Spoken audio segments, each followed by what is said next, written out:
Bonjour et bienvenue, c'est Bertrand, de la Fondation Magister, l'école des héros du monde réel.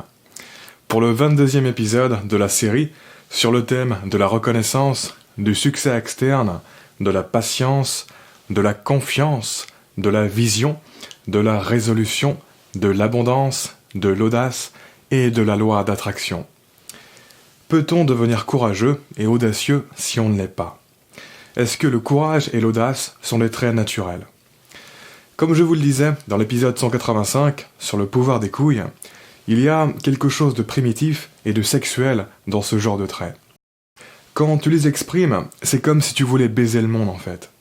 Et donc on peut dire qu'il faut se déshabiller l'esprit pour pouvoir les exprimer.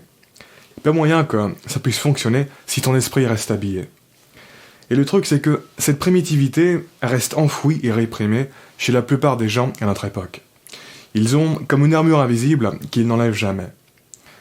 De la même manière que l'on peut être très pudique et civilisé avec son corps, voire mal à l'aise avec son corps, eh bien on peut être très pudique, très civilisé et mal à l'aise avec ce qu'on a à l'intérieur de nous. Comme je vous le disais dans cet épisode 185, à une période de ma vie, je me suis beaucoup battu les soirs dehors contre des trous du cul. Contre plusieurs à la fois parfois. Et dans ma tête, il n'y avait absolument aucun moyen que je perde. Ce n'était juste pas envisageable. Et avant que ces combats ne commencent vraiment, je prévenais les types en face de mon plan, de ma vision. Je les prévenais que, s'ils ne se barraient pas, j'allais leur mettre la misère. Et je me sentais très connecté à mon énergie audacieuse dans ces conditions. J'avais l'impression de me mettre à nu et d'être bien. Mais le truc c'est que je n'ai pas directement commencé à m'y prendre comme ça d'un coup. Du tout. En fait, depuis que je suis gamin, je suis très orienté bagarre. Mais je me bagarrais pratiquement jamais comparé à l'attraction que j'avais envers ça. J'exprimais tout cet intérêt à travers diverses activités. Dès que je jouais à quelque chose, que j'imaginais des scénarios, ou que je regardais un dessin animé ou un film, en général, ça impliquait de la bagarre. Mais, du coup, mon énergie se libérait en vase clos. Elle n'avait pas de conséquences sur la vie des autres et sur le monde réel. Je me déchaînais quand je faisais mes trucs dans mon coin, mais dès que j'étais connecté avec le monde réel et social, j'étais très sur la retenue. Ça ne sortait pas. Ou alors, ça sortait mais vraiment avec des amis proches. Si on ne connaissait que de l'extérieur, on ne pourrait pas vraiment se douter que j'avais cette énergie en abondance en moi. D'ailleurs, quand j'étais petit, la plupart de mes rêves la nuit impliquaient de sauver une fille qui était en danger et de dégommer plein de méchants seuls contre tous. Donc, c'est assez profondément ancré dans mon subconscient tout ça. J'ai vraiment une passion à la fois pour tout le côté art martial, mais aussi pour le côté situation héroïque, où va falloir se battre, quand les enjeux et le degré d'incertitude sont très élevés, et que tu sais que la seule option qui s'offre à toi pour réussir, c'est de t'élever à ton meilleur.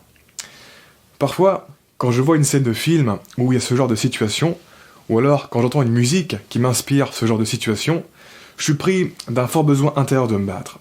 Et du coup, je sors me défouler et libérer cette énergie qui s'est réveillée en moi. C'est une énergie assez primitive, mais très puissante. Donc, de mon point de vue, est-ce qu'il y a des prédispositions qui vont te pousser et t'aider à devenir un jour ou l'autre une personne courageuse et audacieuse ? Clairement, je pense que oui. Si vous avez suivi mes vidéos, vous savez que je pense qu'on a plusieurs énergies à l'intérieur de nous-mêmes, des énergies qui vont dans des sens différents, qui ont évolué pour gérer notre survie dans ce monde, et qui fait que c'est souvent un sacré bordel dans notre esprit, et qu'on a l'impression de vouloir des choses différentes et opposées. Un peu comme dans le film Vice Versa de Pixar, avec les différentes émotions. Et donc, je pense que certaines personnes ont naturellement des énergies de l'audace et du courage très puissantes qui ont très envie de s'exprimer. Sachant que l'audace, en gros, c'est l'énergie enflammée qui te pousse à sauter sur les opportunités sans trop réfléchir, à aller vers l'avant dans l'inconnu, à oser des choses qui te dépassent, à prendre des risques, à te mettre aucune limite, à te laisser porter par ton élan intérieur. Et le courage, c'est l'énergie qui te pousse à te battre pour ce que tu valorises, malgré la difficulté. On peut rapprocher l'audace de la hardiesse et de l'arrogance, et on peut l'opposer à la timidité, à la pudeur et à la retenue. Le courage, quant à lui, se rapproche de la bravoure, de la vaillance et du dépassement de soi, et peut être opposé à la lâcheté et à la faiblesse. Donc ce sont des énergies similaires, mais en même temps très différentes. Mais après, est-ce que d'avoir des prédispositions énergétiques de ce genre, c'est l'élément le plus important pour être une personne audacieuse et courageuse? Je ne pense pas. Je ne pense pas qu'avoir les bonnes énergies en haute quantité va automatiquement faire de toi une personne courageuse et audacieuse. En fait, je pense qu'on a tous suffisamment les bonnes énergies qu'il faut à l'intérieur. Le truc, c'est que ces énergies rouges, ces énergies yang, sont retenues par d'autres énergies antagonistes, des énergies yin. Et il s'agit de renforcer certaines énergies et d'en relâcher d'autres, de cultiver le bon équilibre. Parce qu'en ce qui me concerne, même si depuis que je suis petit, je sens que j'ai en moi cette forte énergie qui me pousse à me dresser et à me battre dans les situations de challenge, je sais qu'elle ne sort pas toute seule comme par magie. Pour la simple et bonne raison qu'elle n'est pas toute seule à l'intérieur. Je suis quelqu'un qui notamment a beaucoup de calme et de réserve en lui, à savoir des énergies qui contrastent beaucoup avec le feu de l'audace. Dans beaucoup de contextes, j'ai souvent besoin de me lâcher pour exprimer l'énergie audacieuse qui est en moi, parce que les énergies antagonistes sont vraiment très fortes. J'ai naturellement beaucoup de retenue. Si j'étais pas bien chargé en énergie audacieuse, mais je me sentirais jamais de tenter quoi que ce soit. Ma retenue serait un mur infranchissable. L'erreur que font beaucoup de gens, c'est d'imaginer que pour certaines personnes, il n'y a pas d'ambivalence dans leur esprit. Ça ne va que d'un seul sens. Il n'y a que du yin ou que du yang.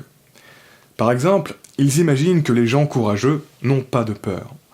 Alors que justement, un trait comme le courage ne peut exister que dans l'ambivalence. Le courage n'est pas l'absence de peur, mais le dépassement de la peur.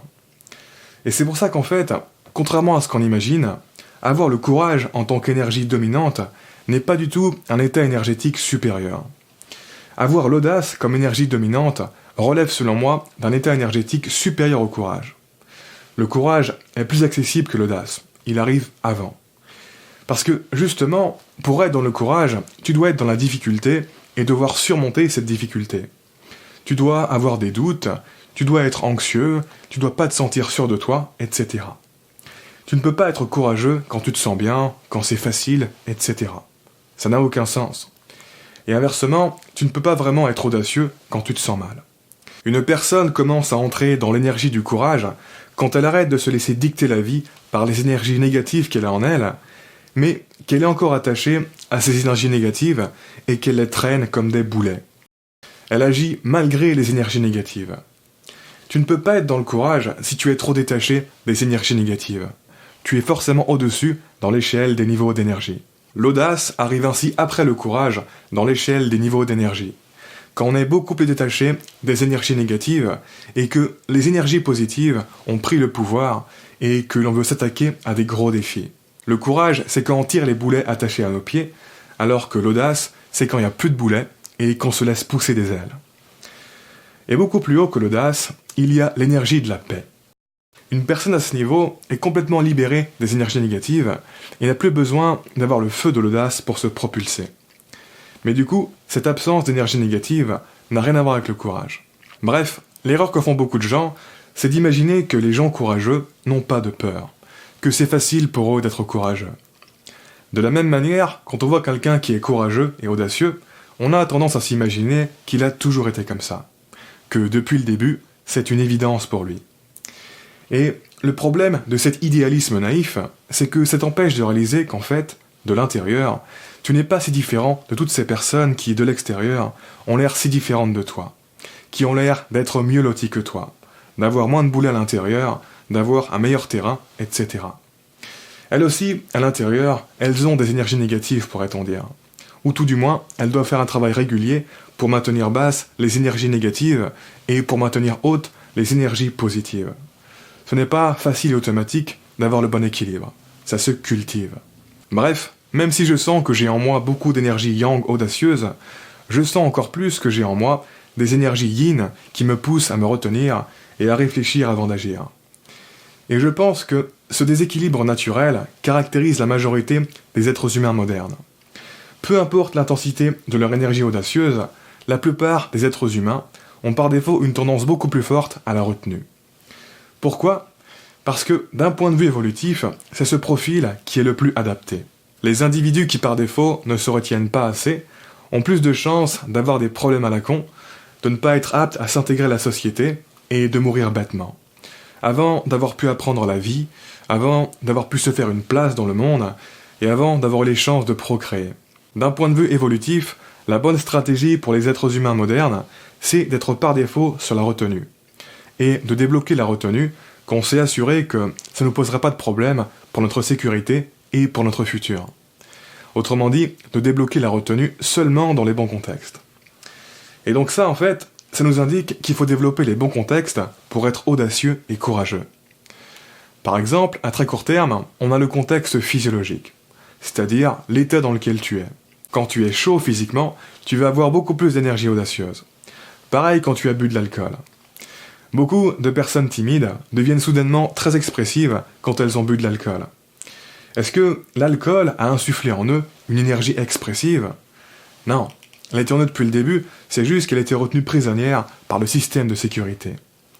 La timidité est juste le reflet de ce système de sécurité. On est timide que lorsque l'on ressent une certaine insécurité à l'idée de s'exprimer et que l'on anticipe de potentielles conséquences négatives. La timidité est un moyen radical de contrôler ces conséquences en les empêchant d'émerger à la racine. La plupart des personnes timides ne le sont pas avec leur famille et leurs amis proches. Pourquoi ? Parce qu'ils se sentent en sécurité avec eux. Bref, ensuite, on a aussi les contextes de compétences locales. Quand tu deviens compétent dans un domaine et que tu as déjà accumulé des petites victoires dedans, tu vas avoir tendance à devenir courageux puis audacieux dans ce domaine. Donc, encore une fois, si vous ne vous sentez pas audacieux, c'est ok. Vous devez d'abord utiliser l'énergie du courage pour développer vos compétences, et une fois que vous aurez fait quelques percées, c'est là que vous allez commencer à croire en vous et devenir naturellement plus audacieux. Enfin, à une échelle de temps beaucoup plus large et globale de la vie, on a le contexte identitaire. Ton identité est en quelque sorte un contexte que tu transportes partout où tu vas, dans tous les domaines de la vie. Et quand tu commences à t'identifier comme une personne audacieuse et courageuse, c'est là que les énergies associées commencent à vraiment se développer en toi, et à rester disponibles en toutes circonstances, on va dire. Parce que, quelque part, c'est seulement à partir de là que tu les autorises à rester. Sinon, tu les rejettes plus ou moins consciemment. Mais ça n'arrive pas par hasard de se voir comme une personne audacieuse et courageuse. Il suffit pas de se dire qu'on l'est. C'est à travers des expériences qui nous impactent profondément que ça se construit. Par exemple, les premières fois où je me suis retrouvé dans des embrouilles quand j'étais gamin, j'étais beaucoup sur la retenue. Parce que, de base, je suis pas du tout une personne hostile et agressive. Je me considère au contraire très pacifique. Dans mon corps, je ressentais cette énergie qui voulait s'imposer, se battre et aller vers l'avant, mais elle était bien enfouie. J'avais beaucoup de distance avec elle. Tant que je me faisais pas attaquer, elle n'allait pas sortir. Je ressentais beaucoup plus l'énergie de la retenue. Je ne cherchais pas du tout à faire le show et à être intimidant. Mais il y a 2 trucs qui m'ont poussé à changer ça. Et on en reparle dans le prochain épisode. En attendant, je vous mets en dessous en commentaire un épisode sur les matrices identitaires, lié à cette idée que l'on a toutes les énergies qu'il faut à l'intérieur de nous pour créer plusieurs identités. Comme d'habitude, je vous invite à vous abonner si ce n'est pas déjà fait, à partager cette vidéo et laisser un pouce bleu si vous l'avez apprécié, ça m'aide pour la visibilité. Quoi qu'il en soit, je vous remercie de m'avoir écouté jusqu'au bout et je vous dis à très bientôt pour la prochaine vidéo. Ciao.